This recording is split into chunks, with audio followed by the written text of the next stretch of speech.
there's a very real chance George Floyd did not die from asphyxiation.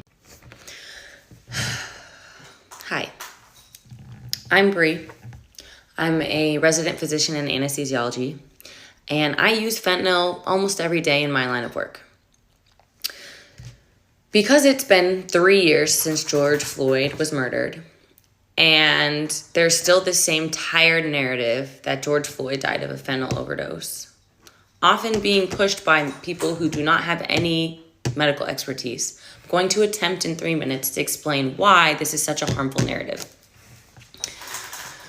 So, one of the things this creator says is that he understands asphyxiation is probably not going to show up on an autopsy, which is not exactly true. You know, asphyxiation is going to have non-specific findings that could point to that as a cause of death in an autopsy report. But that's not the issue I take with what he's saying. The issue I take is that he says that fentanyl should, there's a certain amount of fentanyl in the body that's considered a lethal level. So he says, at 7 nanograms per milliliter or more, that can be considered lethal. And George Floyd had 11 nanograms per milliliter in his bloodstream at the time of death. And so that is probably what caused his overdose. That's not true. That's not how that works because of something known as tolerance. Tolerance is where somebody who chronically uses something like opioids or other drugs develops, their body gets used to that.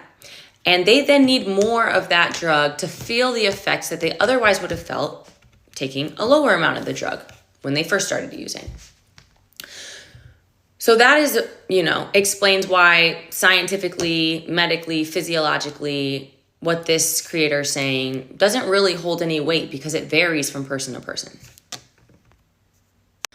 The next thing that this creator mentioned was the symptoms of a fentanyl overdose. He talks about respiratory depression, sudden unaliving, and says that, those could be signs that it was a fentanyl overdose that caused George Floyd's death and not murder by a cop not doing his job correctly.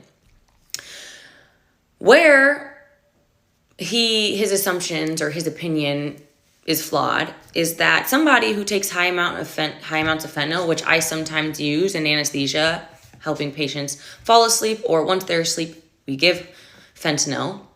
And patients who get a lot of fentanyl, especially when they're awake, they just go to sleep and their body just stops breathing, okay?